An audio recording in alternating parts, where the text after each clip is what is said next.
When I was a student, I started testing some e-commerce models, mainly dropshipping, so finding products that were already available and then selling them online. Found a product that had a very high demand at that time. So yeah, it was like you described, making money whilst you're sleeping. What did that moment actually feel like, getting those first sales? Yeah, I mean, it's overwhelming at first, but I don't feel like I've lost touch with the numbers at the time or even after, because with every order you get, with every revenue you make, you still have a responsibility to deliver the product, to deliver quality, to make sure everything runs smoothly. So yeah, it wasn't like a winning the lottery moment. It was just part of the journey. When was the first time you actually felt, okay, this is going to become a serious business out of it? When I saw someone on the street wearing the products, that's probably like one of those moments that I'm just gonna remember forever. And let's say someone of our listeners wants to copy your success, and if they wanna test a business idea like yours, what should they do if they wanna start next week? How much budget do they have? Let's start with just a laptop and 500 euros. Okay, so if you're starting from zero, I would publicly build the project.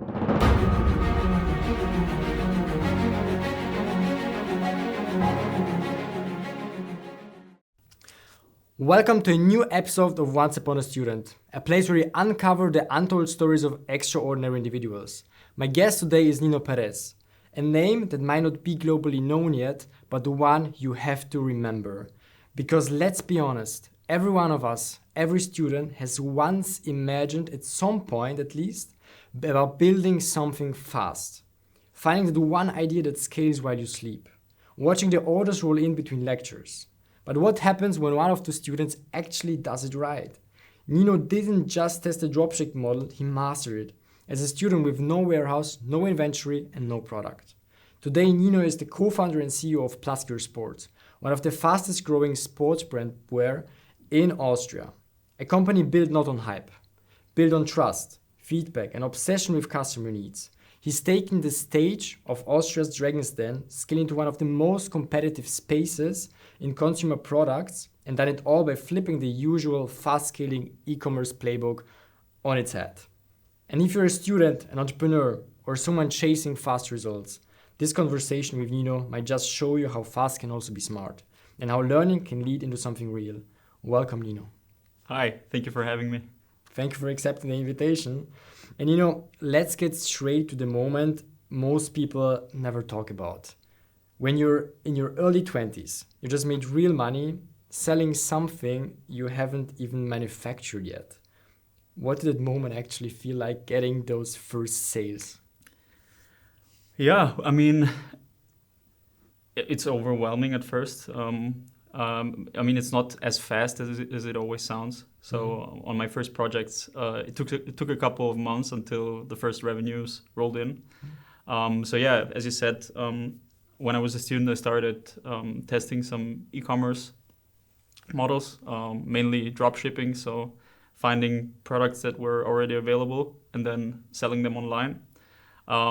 Yeah, so the first products I sold were not dropshipped. The very first ones I actually made them myself. So it was like custom gifts, for example, like keychains, and I used like a makerspace in Vienna to manufacture these products and then ship them out to people in Germany and Austria. So I just ran ads on that, and yeah, that was the first revenue I made. And then the first bigger project was a dropshipping store, yes. So that was pretty crazy because it was the beginning of COVID. So I found a product that had a very high demand at that time. So yeah, it was like you described, making money whilst you're sleeping, mainly because it was a US store, so I was selling to US customers.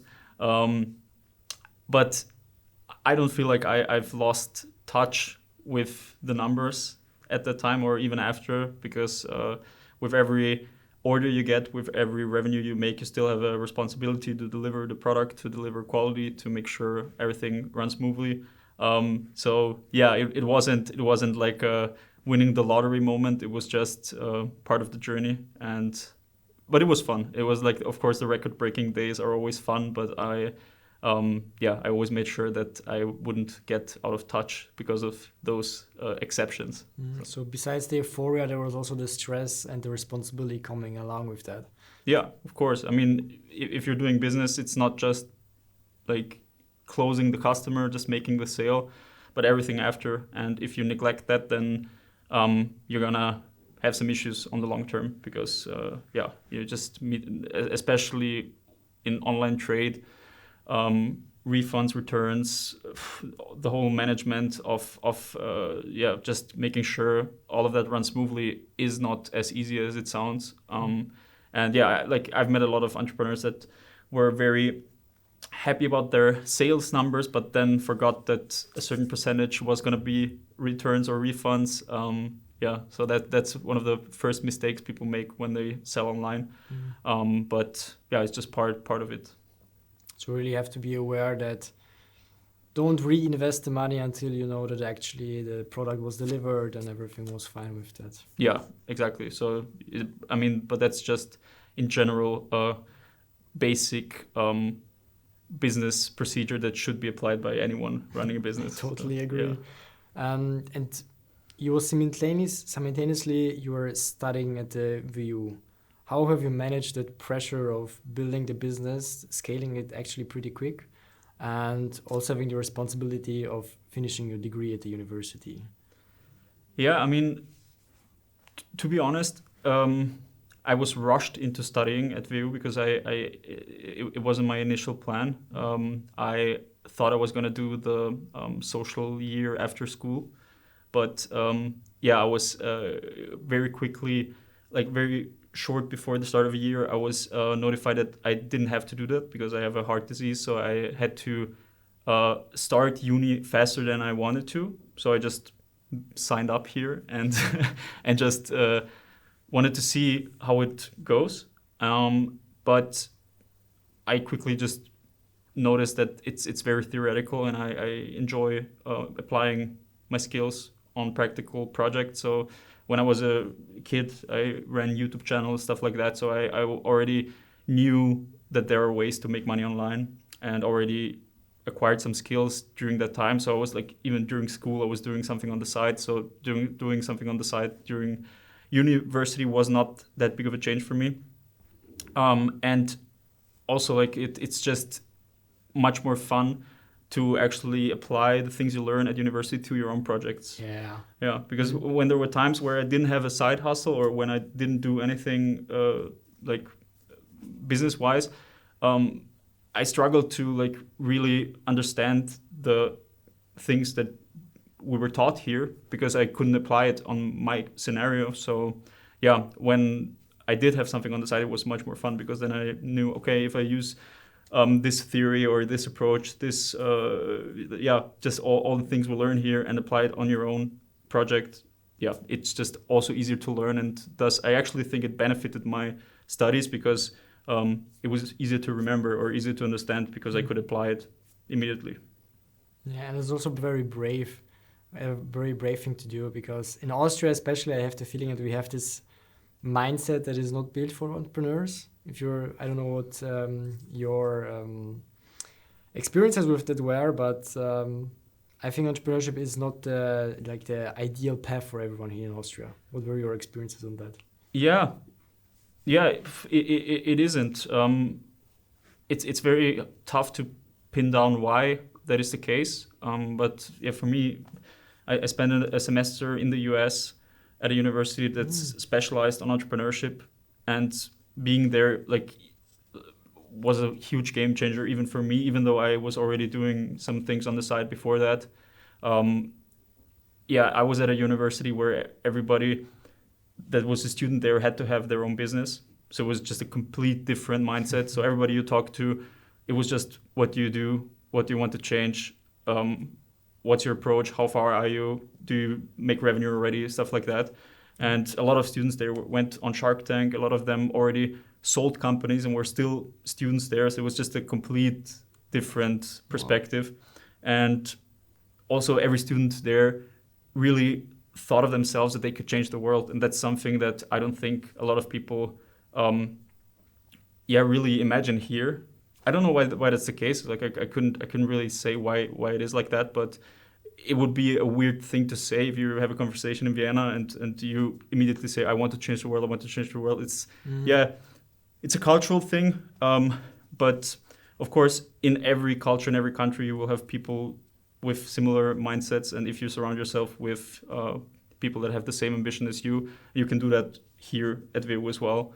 Then you have the same ecosystem for yourself. So if you really want to pursue it, I think the university does provide great programs and great environments for people that do want to strive to change the world in some way.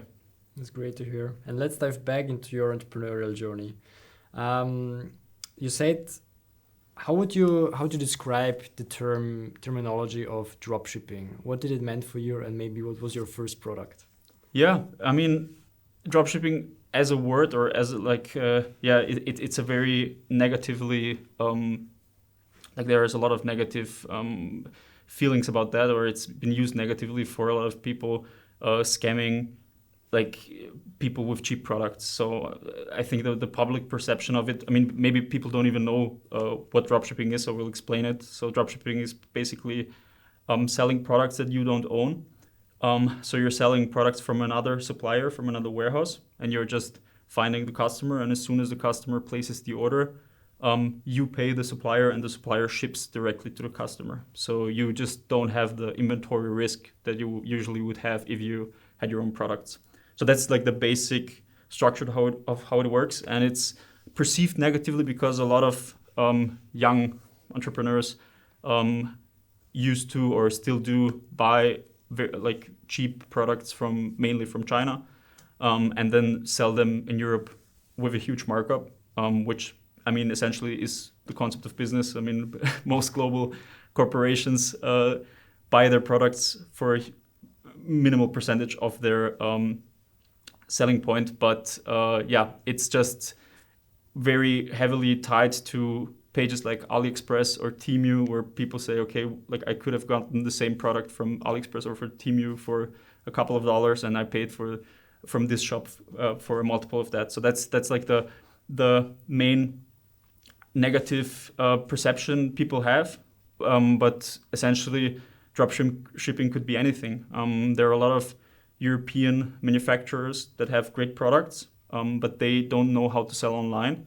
And I've gotten to know a lot of entrepreneurs that actually found local manufacturers, so people from Austria, Germany, other European countries that have fantastic products, but don't sell them actively online. So they take that role, or they agree on a partnership, and then they sell these products in the same process. So they sell the products, and as soon as a customer places an order, they give the supplier the notification, and the supplier directly sends it to the customer. So it's just a very low risk method to try online marketing. And that's why I did a few projects in that manner, because I just didn't have the money to really buy products ahead.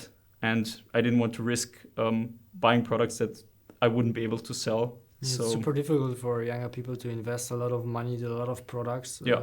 And also to ship them and have them in our inventory here in Europe. Yeah, exactly. So you always have inventory risk, and it's just, you just have also cash flow wise, if you really invest into your own products, you have to pay for a minimum order quantity that, I mean, it depends what industry you're in, but it's going to be a larger amount of goods you need to buy, let's say 1,000 pieces of a product, and you need to pay that ahead of time. So you're just already in the minus before you even started making any revenues.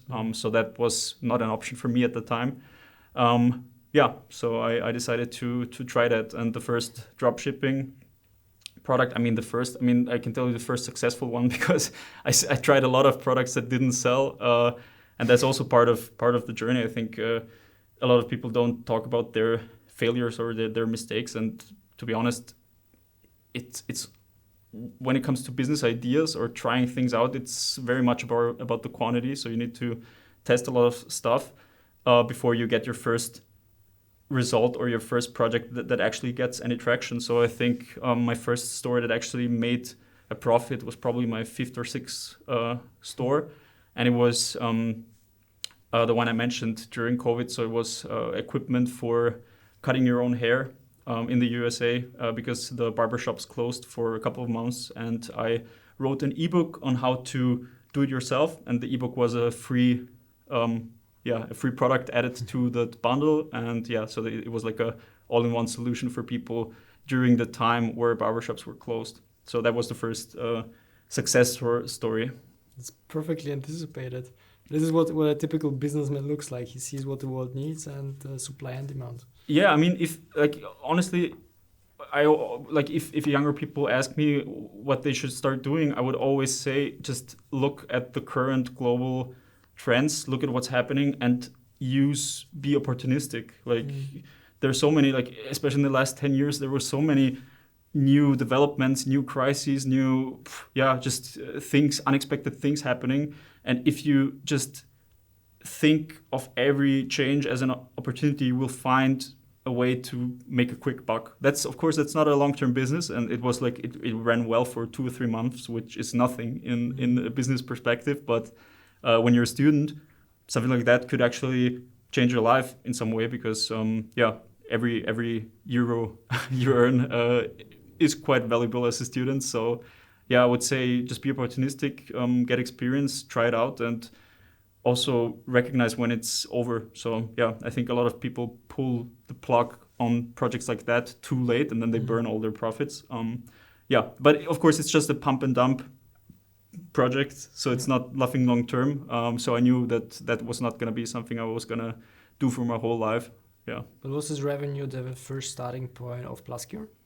Oh, you mean if that revenue? It was like the starting point of the next endeavor. Yeah, I mean it helped. I honestly don't know how much of that money ran into that, but when we started Plusgear, which was like a real brand with our own products that we actually had to pay for in advance, we also did a little trick to test that beforehand, and that's something we still do until today. So what we did is before we invested into our own product, so Plusgear is a sportswear brand, so we sell mainly clothing. And before we invested in the first batch, in the first production, we ran a test. So we created ads, we created prototypes, so we actually manufactured prototypes of the product we wanted to sell. We recorded some videos, ran some ads online, and built a store. And in that store, we said next day delivery, free shipping, free returns. So it was as customer friendly as possible. And we wanted to see what would happen if we ran ads on that product or on that brand. So we just wanted to test it to see, because if that wouldn't have worked, then the whole project wouldn't make sense. So it wouldn't make sense to invest into a large stock of that product if we can't even sell it, if everything is the best case scenario. So we basically faked it, so to say. But of course, we send a message to every person that ordered from at the time, and let them know that this was a test, and gave them the option to get a refund or to wait for the real products. And that test went really well. So we were sure and we were confident into investing into the larger batch. So before we actually paid for the supplier, we wanted to know, are we even going to be able to sell this product at a profit? And this mechanism we still use until today. So when we bring out new products, we send out newsletters to our customer base and let them pre-order the products. And if they don't, or if the feedback is not good, then we just don't even manufacture the product. So we just make sure we are not sitting on leftover inventory. It's very clever. And how have you felt, not abandoning, but evolving the concept of dropshipping from shipping products from somewhere directly to the customers to actually building a huge amount of stock? How has it felt internally? Oh, it sucks. it's a much more painful business model because you have much higher risk. Unexpected things happening. For example, when the Suez Canal was blocked by a container ship, one of our ships had to take another route, so it had to go around Africa, which is of course a major delay. And in this case, they even made a stop in South America, an unexpected stop, and accidentally left our container there. So as a startup, we also, like usually bigger corporations, when they order from from China or from other like far away manufacturing countries, they distribute the shipping methods. So they send part of the shipments through sea, part through train or rail transportation, part through air transportation, and we just always went for the cheapest, full risk, everything in one container, everything on one ship. And yeah, that container was left in South America, so we couldn't make any revenue for a couple of months. And that's like, things like that suck a lot. And yeah, that's just what happens when you really make sure you have all the inventory pre-financed. Yeah, things like that could happen, and it happened to us. But yeah, it's just something you need to learn and to adapt your strategy, de-risk, maybe send your products through multiple ships, multiple shipments, multiple methods. But yeah, of course, you're always smarter when it already went wrong. So yeah. How did you cope with that feeling, getting a call or getting the message that your container is actually blocked there? Yeah, I mean, to be honest, of course it's not a great feeling, and especially like when there are negative things happening to your business that you have no control over, it's very like, yeah, it just gets to you, because you think, okay, I did everything I could, but yeah, just a higher power caused this issue, so you have to react to it. It sucks, but that's something that's always going to happen. Like no business is a straight line upwards, and yeah, I mean, just understanding that. I mean, of course, now I know that it was partly our fault because we didn't de-risk the shipment, but yeah, you just take the learning, make the best of it. We already also at that time we again used our customer base and told them, hey, this happened to us. It would be a big help if you pre-order now. It's going to take much longer, but you would help us with surviving this issue. And a lot of people are just very, supporting and understanding. And we just try to be as transparent as possible with the customer base when things like that happen. So yeah, never underestimate how willing your customer base is actually to help you out when you get into trouble like that. It sounds like you have built yourself a very loyal customer base. I mean, that should be the priority for every business. Of course, I would like it happened that a lot of people had some poor experiences as well. I mean, when you're doing e-commerce, you're also dependent on the parcel companies, for example, the like DPD, DHL, UPS, like all the delivery companies, to actually take your package to the customer and not do things like not ringing on the door, leaving a note that they weren't at home, like stuff like that. It's all part of the user journey, but it's things that are out of your control. So yeah, of course, there have been people in the past that weren't happy with the delivery or with the quality of the products. It's always a subjective thing. I have people that come to me and say it's the best products they ever had. Others come and say, I didn't like this, I didn't like that. But it's important to listen to every one of them, and you will never build a product that works for everyone. And if that's your goal, then you're on the wrong path. So yeah, I mean, of course, the main goal should always be to make every customer as happy as possible, but it's unavoidable that there will be some exceptions to that. Yeah. Especially in the sports industry. I mean, there are so many subjective preferences. Yeah. Different, let's say, even different running styles, different goals, different expectations. Yeah. So it's very difficult to tailor also the products to a wider audience. And I have a question that I wanted to ask is, when was the first time you actually felt, okay, this is going to become a serious business out of it? The first time probably when I saw someone on the street wearing the products. That's probably like one of those moments that I'm just gonna remember forever. And it just, because when you're doing business online, you never meet the customers, like you run ads, they see it on their phones, they go on to the website, they give you their data, but you never, like, it's never like a conversation. It's not like we had a store and we met everyone that bought from us, So you just lose touch with reality, because you also see the customers. At that time, we saw them as numbers. It's like, okay, we got so many orders, so many customers from these locations, and we had this. Like, we always checked how many customers we had in Vienna because it was our home base. But like, you never really put it into perspective. Into, okay, that actually means that these real humans wear your products and use your products. Yeah. So seeing it live for the first time was probably the most impactful moment I had. Sounds really wonderful. But that has changed over the time, what I heard. Also building you're designing your own products, you're developing also them, and you're also visiting a lot of running events. So this personal connection is now, I think, closer than it was at the beginning. Yeah.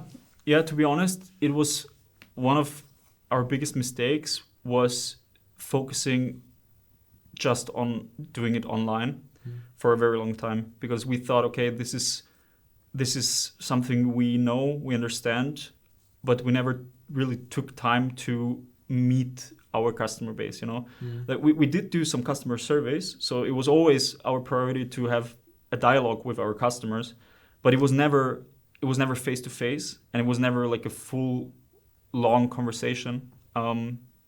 So last year I started going to running events, so to marathons, and booking a booth there, and actually meeting people interested in the products. And I learned a lot of things that I wouldn't be able to learn online, because what I also did is, when I noticed that someone was walking past the booth and doing like a not impressed face or doing a comment to their partner, I would approach these people and say, hey, I saw that you didn't like something you saw. What was it? And then got into the conversation and learned a lot of things that I wouldn't have been able to learn online. Because like I said, it's a numbers game. So usually in e-commerce, when you have 100 visitors to your store, it's like, let's say, a 3% conversion rate. So from 100 people visiting your store, 3 people buy. But that's a good conversion rate. But what most online business people forget is that 97 of those people didn't buy. And you never know why. You never know what drove them off. And being at those events gave me the opportunity to talk to people that didn't buy or that didn't really spark interest into the products. And that was much more insightful than just asking people that you already convinced, because you learn much more from the people that have things holding them from buying from you. So how has your business approach changed over the years? Because what I heard of is, at the beginning it was very analytical, very numbers driven. Yeah. How has it evolved? It was very analytical and very numbers driven, but I still believe that we made some wrong assumptions, and we would have corrected these assumptions if we had conversations with people in real life. Like when you run ads online, what you do is you run multiple videos, for example, ads. We created multiple ads and then compared, okay, if we put this clip at the beginning or this clip, which one performs better? So it's very analytical and very tiny adjustments you make to improve your funnel, so to improve how many people buy from compared to how many people see your ads. But we never did like a deep dive into understanding, okay, what do they want to see and why do they want to see it? So it was very analytical, but it was based on our assumptions. So I would still say a combination of that is the way to go. So still be very, very analytical, do a lot of tests, do a lot of A/B tests, but combine it with like real quantitative data, conversations, feedback of people that don't want to buy from you. Why is that the case? What do you need to change? What do you need to adapt? And yeah. The critical feedback is so important. It is. I mean, it's the only way to grow.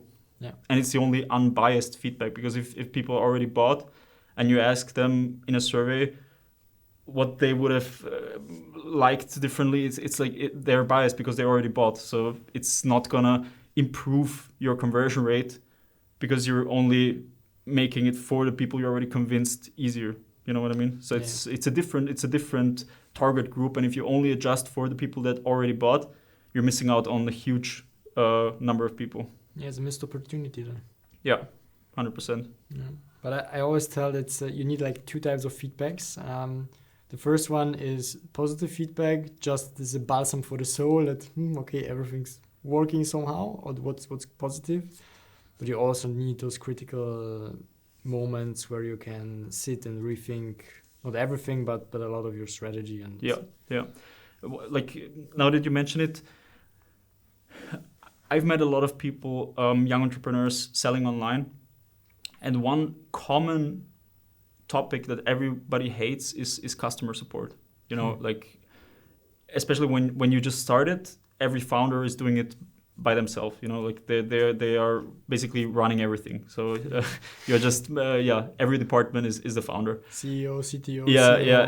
Absolutely everything. And the customer support is the most frustrating because, of course, you will have complaints, you will have aggressive people, especially if you're selling to Germany. People immediately threaten to sue you to like so it's a very common issue I see. But what helped me is when I get such an email, or like when I started out, I always made sure, okay, let's take a deep breath and think about how can you convince this person to turn from like an unsatisfied or like a hater in this case, or like an aggressor, into someone that is a fan. And that's something that really had a huge impact. Like, when, especially the people that complained the loudest, I took the most time to have a conversation, find out, okay, what was the issue? Why did we cause that issue? And how can we solve it for them? And many of these people completely switched and were surprised by how forthcoming we were and how flexible we were, that they turned into fans. So yeah, it's just if you spark an emotion in someone as a brand, even if it's a negative one, it just means, okay, you triggered something in that person. And so that means they are already emotionally in some way engaged with you. And if you just change it from a bad emotion to a positive one, they become the biggest fans. And there is a lot of, like, even our very first customer, I still know his name to this day. It was like, honestly, one of the first 5 people that ordered, and he was extremely aggressive and was unhappy with the quality of the first products. And we took his feedback. We said, okay, we're gonna refund the money, and we're gonna make the products with all the feedback you gave.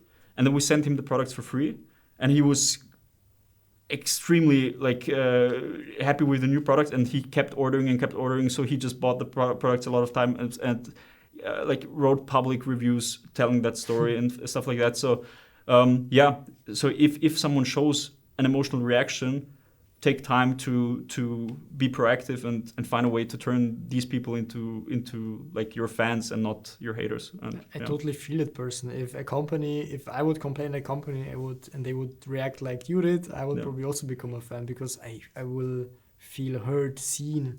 And that's like, of course, it's a numbers game. Like, if you have thousands of orders a day and hundreds of complaints, first of all, then you're doing something very, very wrong in your business. If you have hundreds of complaints per day, you just need to make sure the whole customer experience is good enough to avoid so many complaints. But when you do get them, make sure you use that as an opportunity. So, yeah.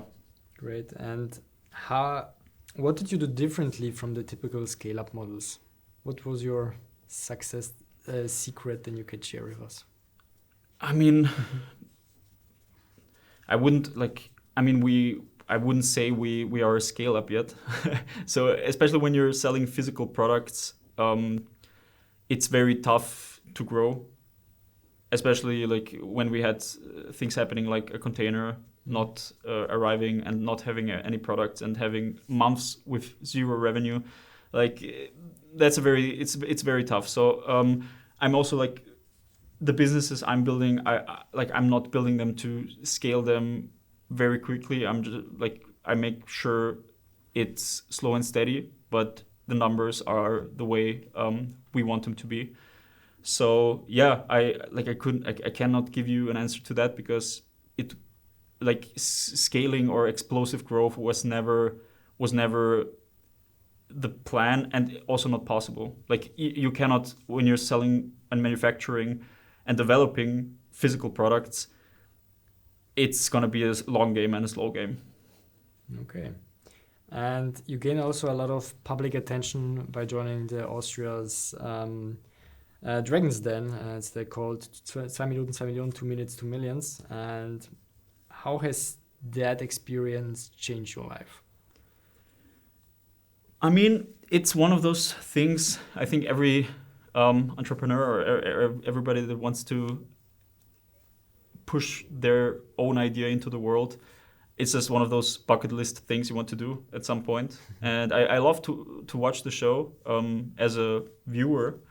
And yeah, going to TV is a completely different game than doing it online, because of course before we had some ads that we ran where we were also involved as founders, but you have full control over that. You know, you can manage what things that you say how will be publicly seen. Yeah, you're exposed very publicly. Yeah, in such a TV environment, you have zero influence into how they portray you. So it was scary because the interviews and the pitch, it's much longer than it is on TV.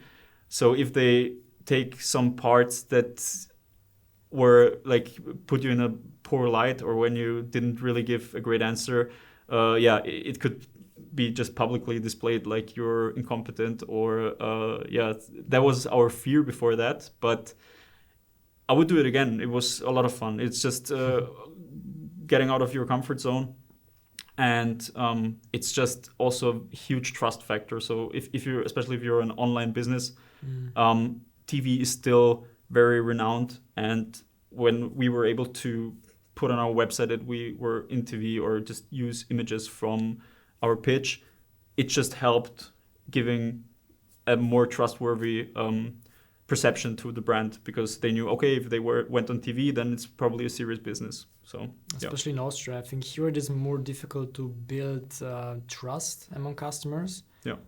But on the upper side is, once you get the trust, they are more loyal. Yeah, true. And trust was always the biggest topic with dropshipping as well, because it was always the question, okay, how do people, like, how do you convince them to buy from a store they don't know, from a brand they've never heard before?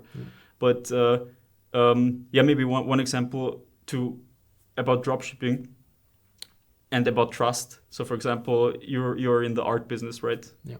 And the big auction houses like Sotheby's or Christie's, in my opinion, they are dropshipping as well. So for example, I saw that they sold a dinosaur skeleton a couple years ago, and they didn't even portray it at the auction. So they sold a dinosaur skeleton for 40 million, and they never even had the product. So they are basically dropshipping dinosaurs. But since they are established, you would never describe them as dropshippers, you know. But they never touched the product, so they were just the display, or like the showcase of the product they offered, but it was never theirs, and they never touched it. So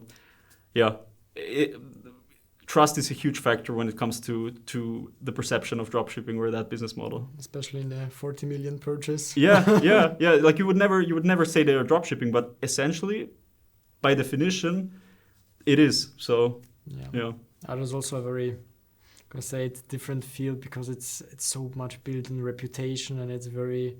The first time I got into the arts, pretty everyone thinks there are no rules, that you can market everything as something super valuable. But once you get into this business, you get the feeling, okay, this is one of the fields with the most rules that you have to actually follow, because if you don't follow them, you get cancelled quicker than you can build the business. Yeah. But you're also in a very competitive space. I mean, the sports industry, especially with sportswear. How did you compete in that field, and how did you brought investors on board? How did you convince them that your business is actually one worthy of an investment? Yeah, that's one of the toughest problems we had to solve, because when we started out, everyone around us was telling us that's a very stupid idea and that it's not going to work. And we just trusted the data, when we launched, we were profitable from day one. So congratulations. I mean, of course, there were phases that were not as profitable, but at the beginning, the numbers were good, and we just said, okay, we're just gonna trust the numbers and trust our gut feeling and just try it. And the thing is, if you listen to your customers, and still to this day, the products we are currently developing, a lot of them are very where you think, how did no one come up with that before, And most of our products are quite simple, actually. So it's not a huge technological breakthrough, but it just hits the nail on what the customer needs. So yeah, it honestly surprises me how little customer research some of the big players put in, because it's very obvious that some of the products, and it's simple products, should have been available by the big ones, but they're not. So yeah, we're just trying to listen to the customers, finding a way to solve their problems, and as long as we're doing it, they're happy. And it's still happening every week on the trade fairs, in the online store. We wouldn't have any revenue if people wouldn't need our products, Yeah. So yeah, I think there is always, if you're fast enough and if you are clever enough to find a simple solution for something, people are gonna be drawn to your brand. Of course, because in sportswear especially, it's a very emotional niche, and people are very emotionally attached to some big players. But honestly, if you solve a problem that the big ones are not solving, people are ready to switch. Yeah. And how has it felt? Because you mentioned that your surroundings were addressing that the amount of competitors, that it wouldn't work. Did you took it as a motivation, or how did you felt hearing all those comments? I mean, it's proving people wrong is not a healthy incentive, when someone tells you no, or someone disagrees with your vision, you shouldn't just pursue that out of spite, just to prove them wrong, because it's a 50-50% chance, either they're right or they're wrong. So don't let these things influence your career in that in an impactful way. But I mean, the thing is, of course it also depends on who's telling you that, because there have been products or things, projects we wanted to pursue, and if lead users or our main customer base told us they're not interested in that, then of course we're gonna take that into consideration and change the trajectory. But when people in our friend group that have no relation to the business or to the industry gave us their opinion, I mean, it's who are you gonna listen to? So yeah, it didn't really affect us that much. Great. And had you had to sacrifice a lot pursuing your bachelor's degree and also simultaneously building the many amount of businesses and then Plusgear? How did it feel to start this entrepreneurial journey? Yeah, of course there are sacrifices involved, and one of the biggest mistakes I've made in the first year was seeing the business as a representation of myself. And if the business was doing well, I was feeling great about myself. And if the business was struggling, I told myself that I'm responsible for that. And that's a very unhealthy approach, because when there were phases that were troublesome, then that would affect me privately, and I would, it's just a spiral of things. So I learned over the years to separate that, to make sure I have my private perception of myself and the business, and if I am doing everything I can and the business is not doing well, we're going to figure things out, but it's not affecting me that much anymore. That's a very healthy perspective. I mean, I think you have to do that, because if you don't do that, then it's going to suck up your whole life, and I also think the decision quality decreases if you're just fully like involved into the business and just fully correlate your happiness with it. Because if you're more stable, if you're confident in your decisions, they're going to be better. So I think it's not just like, I think it's necessary to do that, because if you don't, then when it gets difficult, you're going to make even worse decisions. And do you take decisions by gut feeling or headspace? I mean, it depends. I think gut feeling is still very important.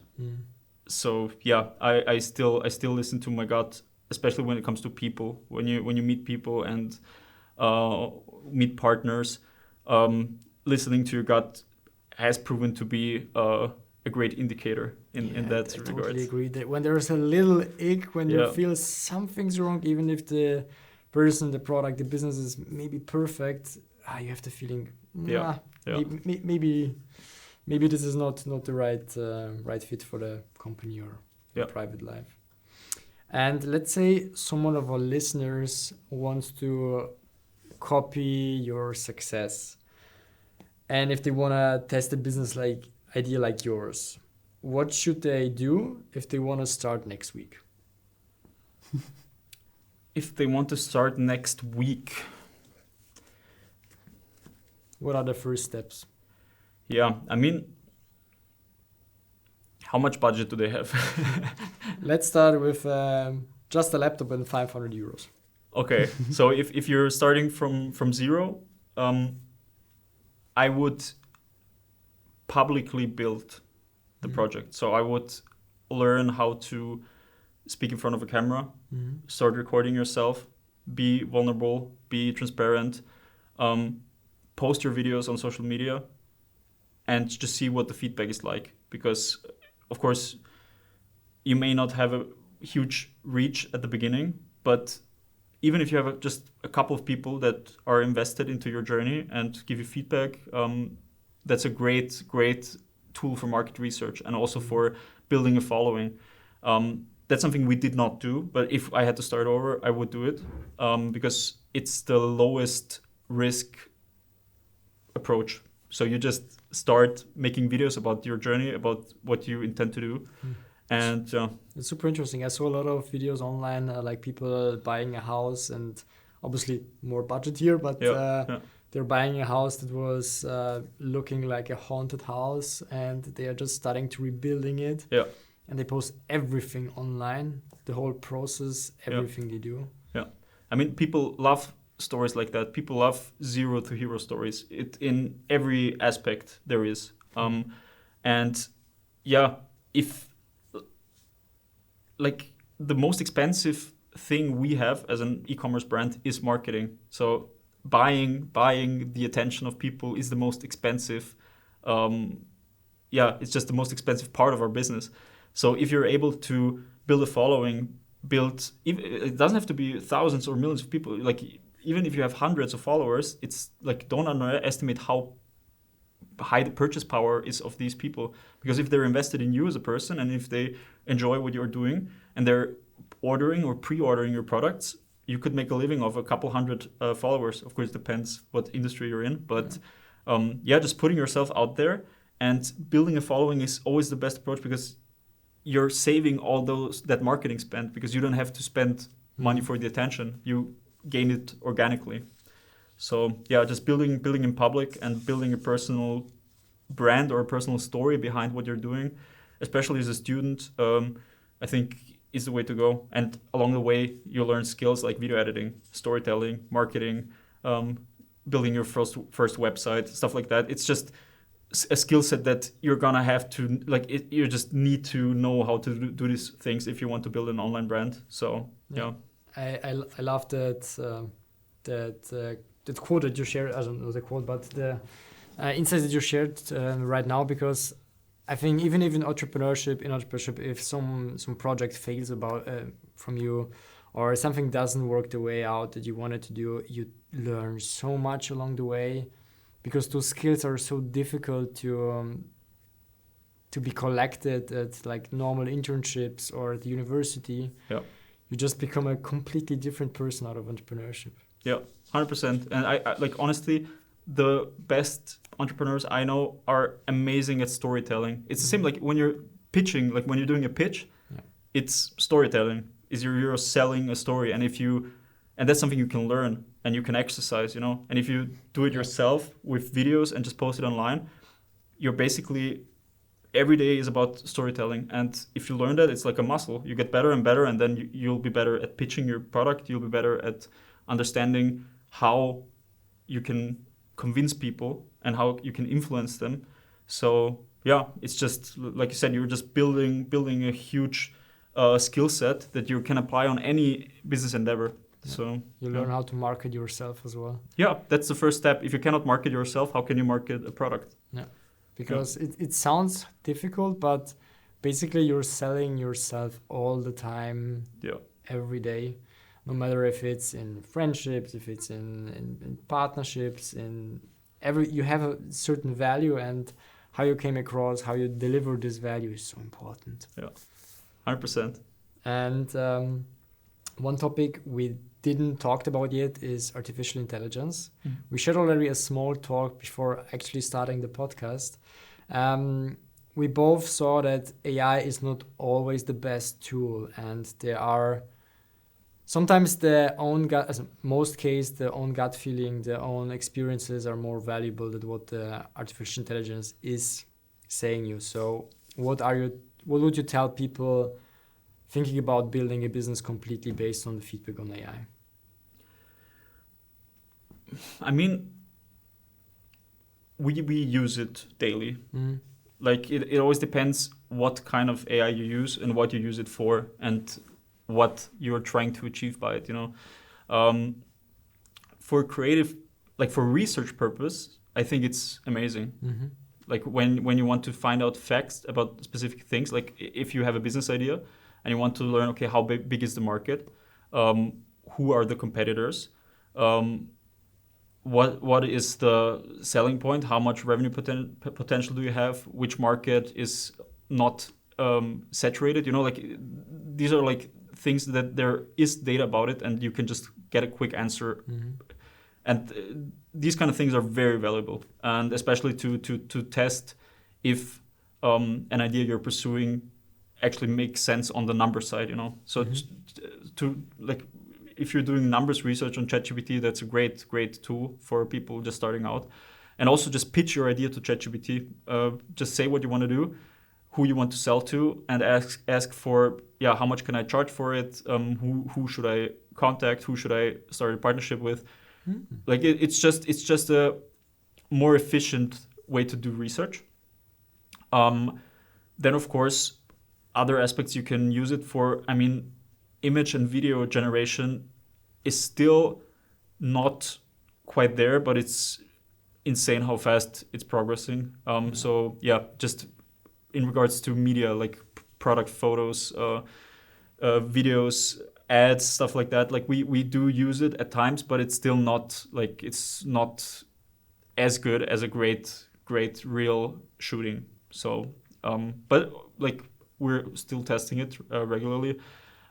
Customer support, mixed results. It's very difficult, especially on things like we talked before, like on very emotional, aggressive customers. It's very hard to teach an AI to react the way you as a brand want it to. So but that's like if these things are solved, they're great tools to make your daily life easier.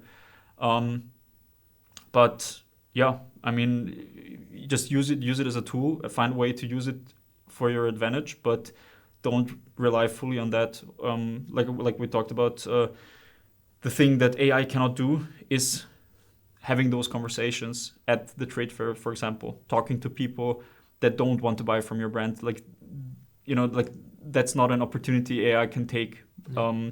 And also, like, like you as a human, you just see the reaction of people. You can see the emotion, start a conversation, and see where it's going.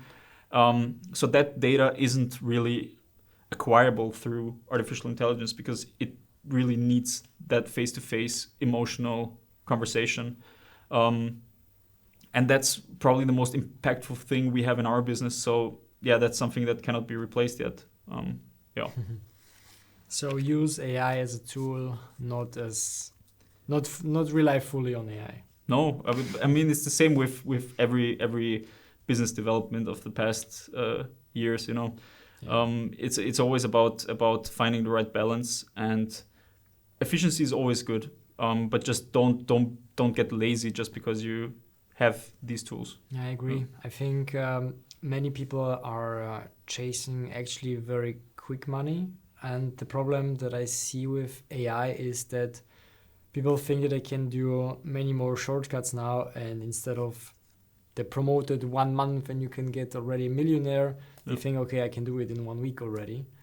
But you still have to build up consistency, you have to build up traction, customers, and you have to do a lot of thinking on yourself as well. So I'm very curious in which direction AI will actually go, and especially how the founders will use it and react on it. Yeah. And what's one tool or framework or habit that has helped you building all the businesses you have? I mean, to be honest, the most important skill or the most important thing was video editing. As stupid as it sounds, like that's like most of our ads, especially at the beginning, I cut them myself, and these ads were responsible for the whole revenue. So basically, having that skill set and being able to turn video clips into a psychological trigger for people to purchase our products, that was definitely the most impactful skill I've had. And it's also like beneficial for like when we did pitches to investors, or when we sent them stuff, we often sent videos of us talking, and just being able to tell a story in a video, that has definitely been the most important skill I had. So yeah, it's just I think it's something that's not talked about a lot, but if you talk about big influencer brands, for example, in Germany, Austria, we have a lot of examples of very successful influencer brands, and basically their whole growth engine was just organic videos, just being able to tell a story, to polarize, to hold discussions through video. So yeah, I think it's still to this day the most impactful growth engine you have. How do you tell a great story? Yeah, I mean, a lot of people ask me or tell me that they struggle because they cannot come up with interesting things, or they don't know how to start. They don't know what story to tell first, or how to tell it. And to be honest, the first step is just listen to yourself telling stories to your friends. When you're talking to your family or to your friends or to your fellow students, and you tell them something and you get an emotional reaction, analyze that. Like, okay, why I told them this story and they had this reaction. Why was that? What can I learn from that? It's just a very subtle just thing that you need to pay attention to every day, because like you said, you're selling yourself all the time, and every conversation you're having is basically storytelling. So just analyze yourself. Okay, what did I tell them that caused this reaction? Was that intentional? How can I apply that on my business? And also, when you're consuming videos, when you're browsing through Instagram or through TikTok or whatever, YouTube, analyze why each content hooked you. Like when you stop for a video and just rewatch it, watch the start, and analyze. Okay, was it the topic? Was it something visual? Was it the way it was recorded? Was it something polarizing? Just analyze it, and you will see tendencies, and you will see, okay, if I use this kind of hook, a hook is like the first section of the video, then I will grab the attention. So stuff like that. So just be very analytical of the things you consume, and also analytical of the conversations you hold and the stories you tell. Or when you have a conversation and someone makes you laugh, analyze, okay, how did they do that? It sounds silly, but if you do that, you will learn a lot of like the basic frameworks of storytelling. Yeah, and it's a lovely advice, and I think on Instagram especially, if you start going on Instagram and seeing, okay, one reel, next reel, which one hooks me, it can get a bit difficult because you are pushing yourself to do it, and maybe you would watch videos that you normally would scroll by. Yeah. But I think building on your strategies, go into your feed on your saved reels or saved TikToks and analyze them. Yeah. Because you already liked them once. Yeah. True. And just really analyze why. Always ask yourself why. And if you ask yourself why, you're going to learn the how very quickly. So what was your why? Oh my God. You mean in general? Yeah. I mean, to be honest, like when I was a kid, I always wanted to be an inventor. So I just loved building solutions for myself, and just being critical of the world around me and seeing, okay, this is inefficient, this could have been done better, and just finding ways to do that. It's tiny things, like my first 3D printed products were like, it annoyed me that my iPhone charger always broke. Like the iPhone charger always had like a part of the cable where it broke. So I made a protector with 3D printer, and it never happened again. And it's just silly things like that. And when I did that, I also started selling that product on Amazon, Mm-hmm. So if you just walk around and look for inefficiencies and things that could be done better, you're gonna have a lot of ideas, and that's just something that's fulfills me. Like I really love seeing people using the solutions that we created or I created, because then I think, okay, yeah, I was right. I knew that this was a problem, and they agree with that, and that's the basic most fulfilling thing I could describe about building and developing products like that. That's mesmerizing. Hearing someone being actually also proud about their story.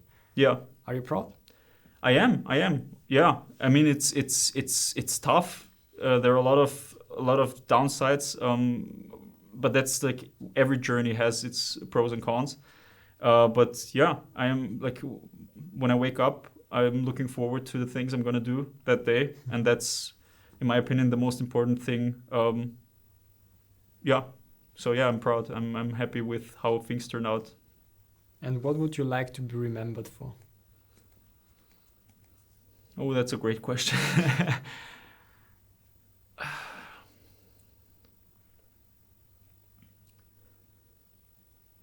Yeah, that's tough. That's tough to answer. I mean, to make it a bit more easier, where would you like to be in the next 5 years? To be honest, it's I still want to wake up and enjoy what I'm doing. That's the essence of life, to be honest. Of course, there are like things like starting a family, making sure your projects are getting bigger, more impactful, more people in the team, so you can actively change more lives. That's something that's very fulfilling, but it's not something I can influence that much. So I just try to focus on stuff like being healthy and enjoying what I'm doing. So yeah, I'm just trying to break it down into that, because that's the only thing that I actually have an influence on. I can, if I eat healthy, do enough sport, and do things that I like business-wise, that's enough. So being an inventor, like you already said. Yeah, I mean, yeah, it's just questioning the status quo is, I believe, is necessary. Even if you're an employee, like it doesn't like it, you don't have to be an entrepreneur. Like I wouldn't have minded inventing or developing products for companies. You know, like it's not necessary to be a startup founder, but just leaving the world a better place than you found it, or just making things easier for you and for people around you. I believe that's fulfilling. So, yeah. Being curious. Correct. I think many people like being just curious, no matter if it's business, working, relationships. We go often sometimes into that field and we have expectations. We fulfill those check boxes if everything is right. But in the end, stay a bit curious and sit in the moment. Yeah. Enjoy every day. Like, honestly, like if you only think about 10, 15 years ahead, you're forgetting your daily life. So I think it got also very difficult when you look at the world, at the situation that we currently have, wars, trade fairs, and so on. You cannot plan so much ahead as you could earlier. Yeah, very true. We thought that we, like you and I. At least I thought that we were like an untouched generation. Like when I was 18, 19, I thought, okay, we're going to be a generation without big wars, without big crises. And then, things like COVID happen. And then you just see, okay, history does repeat itself in some ways. And you will never have an influence on that. And you just have to find a way to navigate that, and just making sure you and the people around you are happy and healthy and safe. So the last 6 years went just by like a snap. Yeah, when things get crazy, time accelerates. I mean, we actually had the course together back in 2020. Yeah. And a friend of mine has actually started this course this year, and he asked me for advice. And when I was looking up the documents that I back then had, I was like, "Holy man, it was 5 years ago." Yeah. When did the time pass? Yeah, it goes fast. Yeah, but honestly, it's okay if you enjoy it. That just means you have more memories. So, yeah. Amen to that. And finally, what can we expect in the next few years of you?